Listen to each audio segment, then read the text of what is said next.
أعوذ بالله من الشيطان الرجيم. بسم الله الرحمن الرحيم. ألف لام ميم.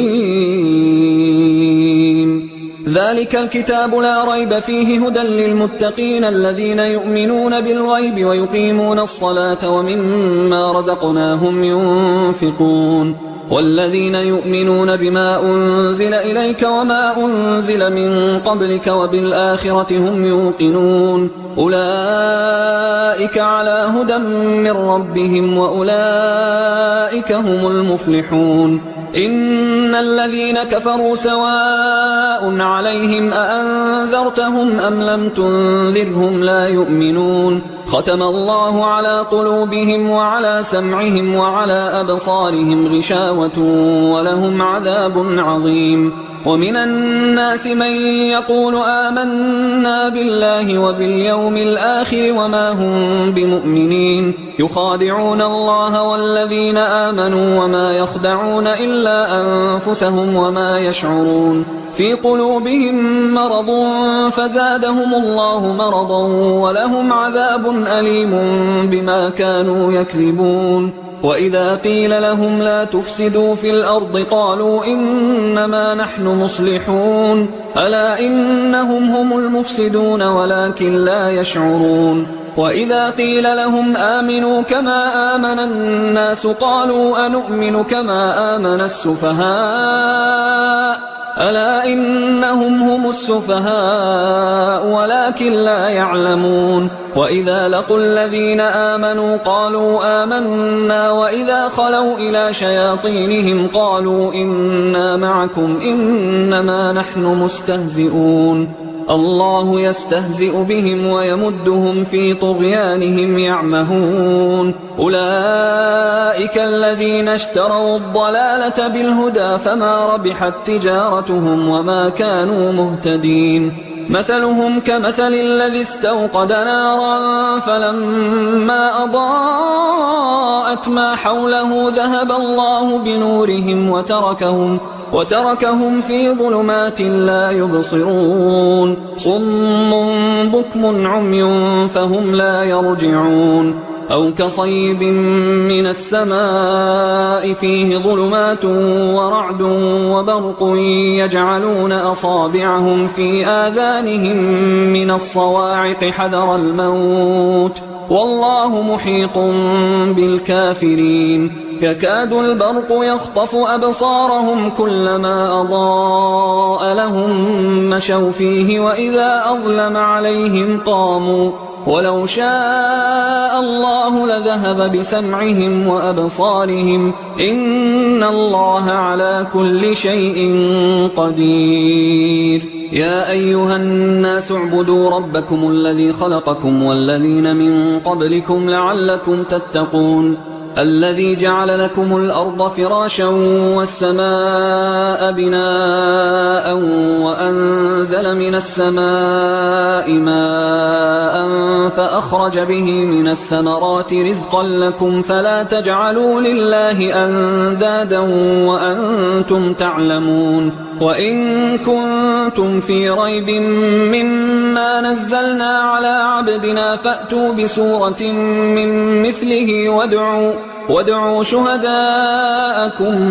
من دون الله إن كنتم صادقين. فإن لم تفعلوا ولن تفعلوا فاتقوا النار التي وقودها الناس والحجارة أعدت للكافرين. وبشر الذين آمنوا وعملوا الصالحات أن لهم جنات تجري من تحتها الأنهار كلما رزقوا منها من ثمرة رزقا قالوا هذا الذي رزقنا من قبل وأتوا به متشابها ولهم فيها أزواج مطهرة وهم فيها خالدون. إن الله لا يستحيي أن يضرب مثلا ما بعوضة فما فوقها فأما الذين آمنوا فيعلمون أنه الحق من ربهم وأما الذين كفروا فيقولون ماذا أراد الله بهذا مثلا يضل به كثيرا ويهدي به كثيرا وما يضل به إلا الفاسقين الذين ينقضون عهد الله من بعد ميثاقه ويقطعون ما أمر الله به أن يوصل ويفسدون في الأرض أولئك هم الخاسرون كيف تكفرون بالله وكنتم أمواتا فأحياكم ثم يميتكم ثم يحييكم ثم إليه ترجعون هو الذي خلق لكم ما في الأرض جميعا ثم استوى إلى السماء فسواهن 7 سماوات وهو بكل شيء عليم وإذ قال ربك للملائكة إني جاعل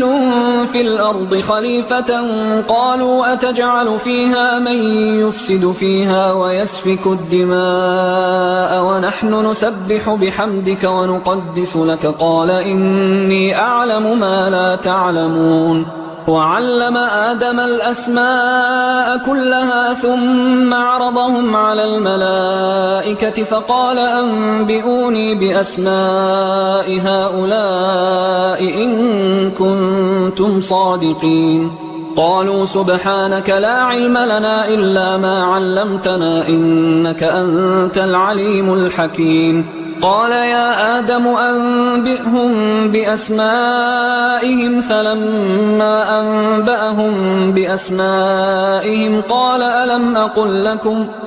ألم أقل لكم إني أعلم غيب السماوات والأرض وأعلم ما تبدون وما كنتم تكتمون وإذ قلنا للملائكة اسجدوا لآدم فسجدوا إلا إبليس أبى واستكبر وكان من الكافرين وقلنا يا آدم اسكن أنت وزوجك الجنة وكلا منها رغدا حيث شئتما ولا تقربا هذه الشجرة فتكونا من الظالمين فأزلهما الشيطان عنها فأخرجهما مما كانا فيه وقلنا اهبطوا بعضكم لبعض عدو ولكم في الأرض مستقر ومتاع إلى حين فتلقى آدم من ربه كلمات فتاب عليه إنه هو التواب الرحيم قلنا اهبطوا منها جميعا فإما يأتينكم مني هدى فمن تبع هداي فلا خوف عليهم ولا هم يحزنون والذين كفروا وكذبوا بآياتنا أولئك أصحاب النار هم فيها خالدون يا بني إسرائيل اذكروا نعمتي التي أنعمت عليكم وأوفوا بعهدي أوف بعهدكم وإياي فارهبون وآمنوا بما أنزلت مصدقا لما معكم ولا تكونوا أول كافر به ولا تشتروا بآياتي ثمنا قليلا وإياي فاتقون ولا تلبسوا الحق بالباطل وتكتموا الحق وأنتم تعلمون وأقيموا الصلاة وآتوا الزكاة واركعوا مع الراكعين أتأمرون الناس بالبر وتنسون أنفسكم وأنتم تتلون الكتاب أفلا تعقلون واستعينوا بالصبر والصلاة وإنها لكبيرة إلا على الخاشعين الذين يظنون أنهم ملاقو ربهم وأنهم إليه راجعون يا بني إسرائيل اذكروا نعمتي التي أنعمت عليكم وأني فضلتكم على العالمين واتقوا يوما لا تجزي نفس عن نفس شيئا ولا يقبل منها شفاعة ولا يؤخذ منها عدل ولا هم ينصرون وإذ نجيناكم من آل فرعون يسومونكم سوء العذاب يذبحون أبناءكم ويستحيون نساءكم وفي ذلكم بلاء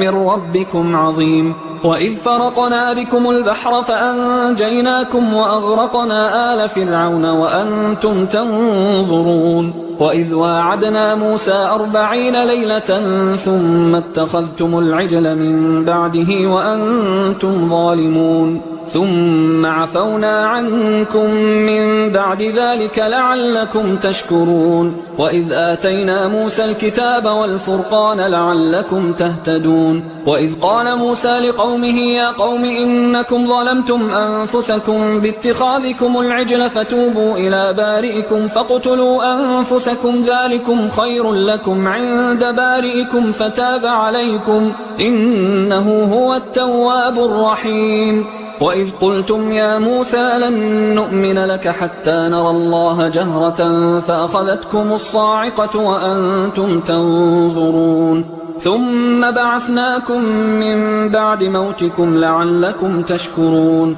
وظللنا عليكم الغمام وأنزلنا عليكم المن والسلوى كلوا من طيبات ما رزقناكم وما ظلمونا ولكن كانوا أنفسهم يظلمون وإذ قلنا ادخلوا هذه القرية فكلوا منها حيث شئتم رغدا وادخلوا الباب سجدا وقولوا حطة نغفر لكم خطاياكم وسنزيد المحسنين فبدل الذين ظلموا قولا غير الذي قيل لهم فأنزلنا على الذين ظلموا رجزا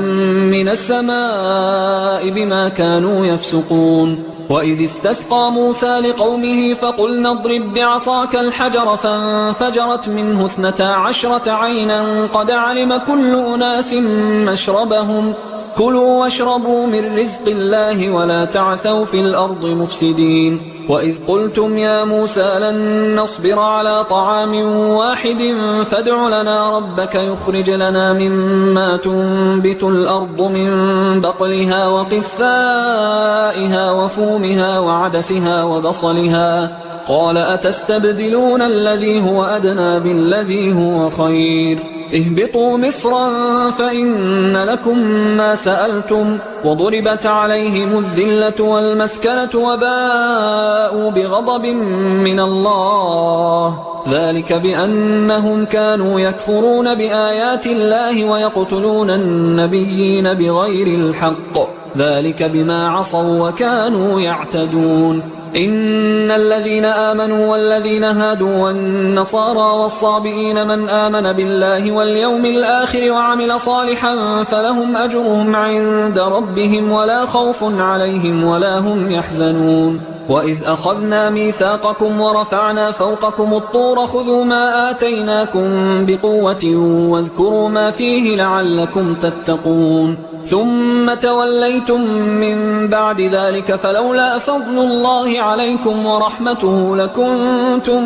من الخاسرين ولقد علمتم الذين اعتدوا منكم في السبت فقلنا لهم كونوا قردة خاسئين فجعلناها نكالا لما بين يديها وما خلفها وموعظة للمتقين وإذ قال موسى لقومه إن الله يأمركم أن تذبحوا بقرة قالوا أتتخذنا هزوا قال أعوذ بالله أن أكون من الجاهلين قالوا ادع لنا ربك يبين لنا ما هي قال إنه يقول إنها بقرة لا فارض ولا بكر عوان بين ذلك فافعلوا ما تؤمرون قالوا ادع لنا ربك يبين لنا ما لونها قال إنه يقول إنها بقرة صفراء فاقع لونها تسر الناظرين قالوا ادع لنا ربك يبين لنا ما هي إن البقرة شابه علينا وإنا إن شاء الله لمهتدون قال إنه يقول إنها بقرة لا ذلول تثير الأرض ولا تسقي الحرث مسلمة لا شية فيها قالوا الآن جئت بالحق فذبحوها وما كادوا يفعلون وإذ قتلتم نفسا فادارأتم فيها والله مخرج ما كنتم تكتمون فقلنا اضربوه ببعضها كذلك يحيي الله الموتى ويريكم آياته لعلكم تعقلون ثم قست قلوبكم من بعد ذلك فهي كالحجارة أو أشد قسوة وإن من الحجارة لما يتفجر منه الأنهار وإن منها لما يشقق فيخرج منه الماء وإن منها لما يهبط من خشية الله وما الله بغافل عما تعملون أفتطمعون أن يؤمنوا لكم وقد كان فريق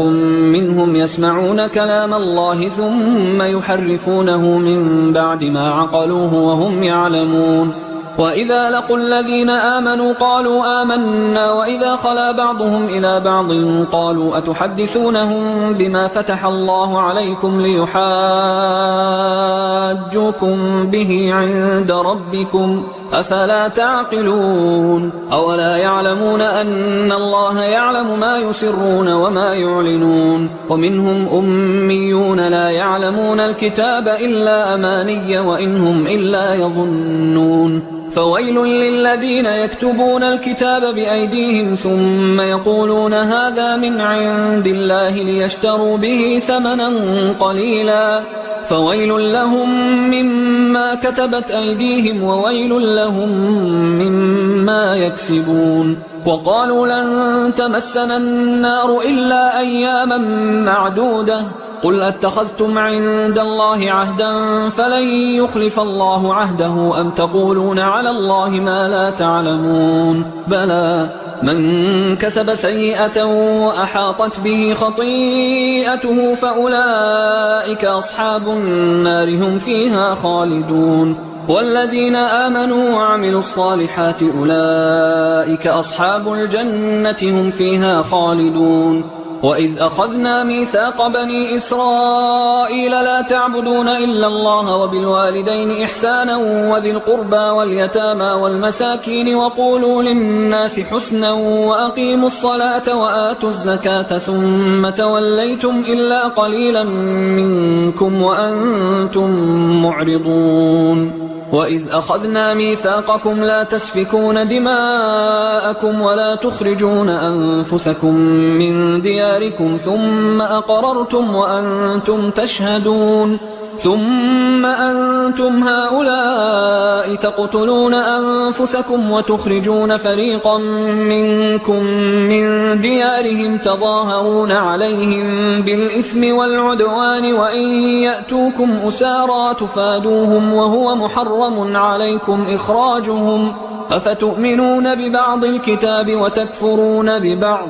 فما جزاء من يفعل ذلك منكم إلا خزي في الحياة الدنيا ويوم القيامة يردون إلى أشد العذاب وما الله بغافل عما تعملون أولئك الذين اشتروا الحياة الدنيا بالآخرة فلا يخفف عنهم العذاب ولا هم ينصرون ولقد آتينا موسى الكتاب وقفينا من بعده بالرسل وآتينا عيسى ابن مريم البينات وأيدناه بروح القدس أفكلما جاءكم رسول بما لا تهوى أنفسكم استكبرتم ففريقا كذبتم وفريقا تقتلون وقالوا قلوبنا غلف بل لعنهم الله بكفرهم فقليلا ما يؤمنون ولما جاءهم كتاب من عند الله مصدق لما معهم وكانوا من قبل يستفتحون على الذين كفروا فلما جاءهم ما عرفوا كفروا به فلعنة الله على الكافرين بئس ما اشتروا به أنفسهم أن يكفروا بما أنزل الله بغيا أن ينزل الله من فضله على من يشاء من عباده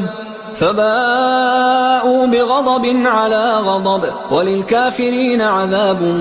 مهين وإذا قيل لهم آمنوا بما أنزل الله قالوا نؤمن بما أنزل علينا ويكفرون بما وراءه وهو الحق مصدقا لما معهم قل فلم تقتلون أنبياء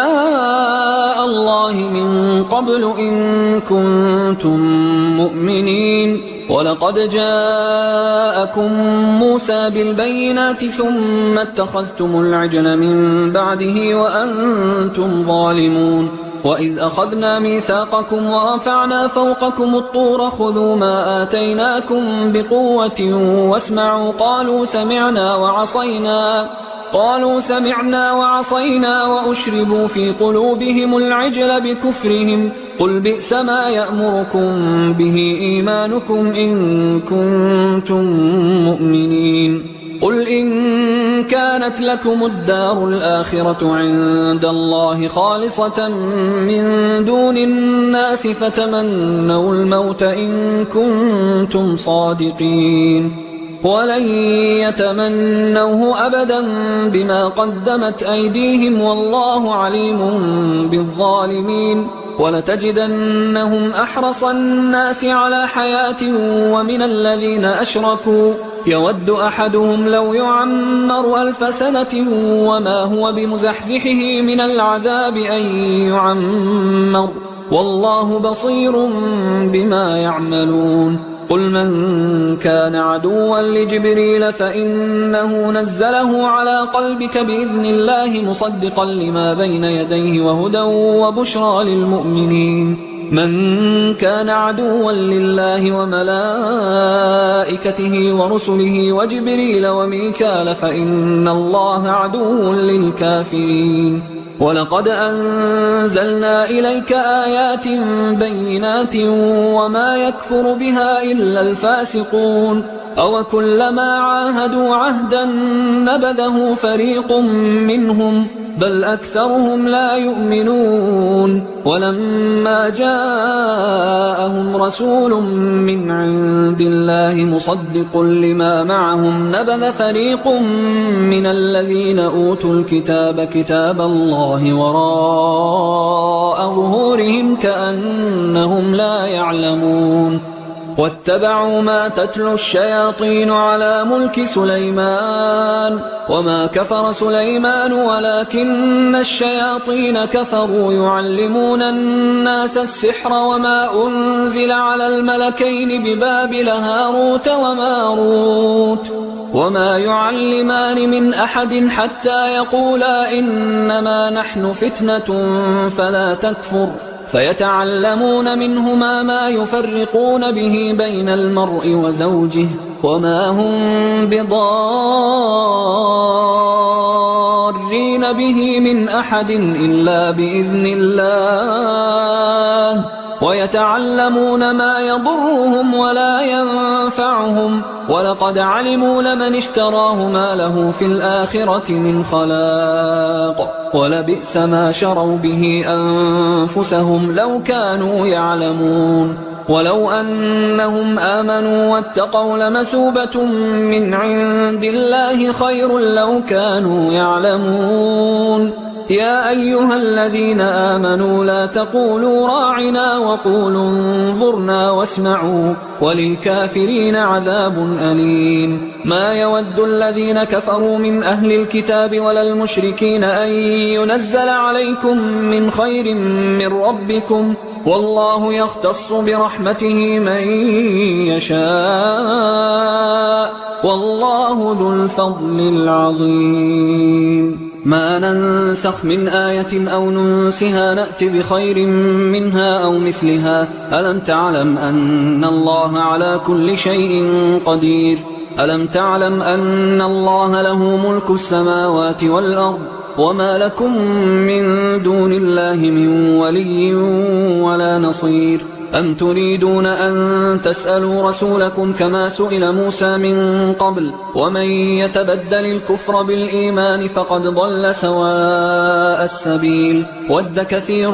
من أهل الكتاب لو يردونكم من بعد إيمانكم كفارا حسدا من عند أنفسهم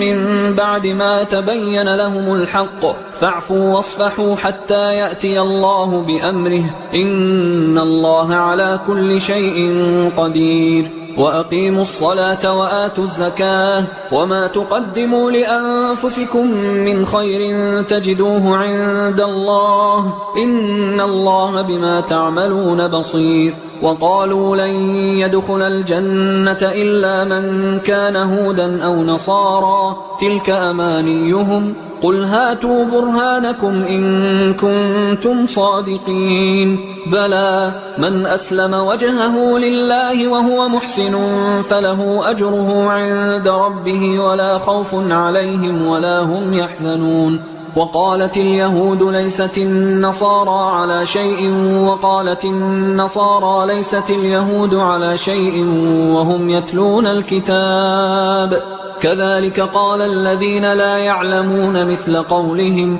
فالله يحكم بينهم يوم القيامة فيما كانوا فيه يختلفون ومن أظلم ممن منع مساجد الله أن يذكر فيها اسمه وسعى في خرابها أولئك ما كان لهم أن يدخلوها إلا خائفين لهم في الدنيا خزي ولهم في الآخرة عذاب عظيم ولله المشرق والمغرب فأينما تولوا فثم وجه الله إن الله واسع عليم وقالوا اتخذ الله ولدا سبحانه بل له ما في السماوات والأرض كل له قانتون بديع السماوات والأرض وإذا قضى أمرا فإنما يقول له كن فيكون وقال الذين لا يعلمون لولا يكلمنا الله أو تأتينا آية كذلك قال الذين من قبلهم مثل قولهم تشابهت قلوبهم قد بينا الآيات لقوم يوقنون إنا أرسلناك بالحق بشيرا ونذيرا ولا تسأل عن أصحاب الجحيم ولن ترضى عنك اليهود ولا النصارى حتى تتبع ملتهم قل إن هدى الله هو الهدى ولئن اتبعت أهواءهم بعد الذي جاءك من العلم ما لك من الله من ولي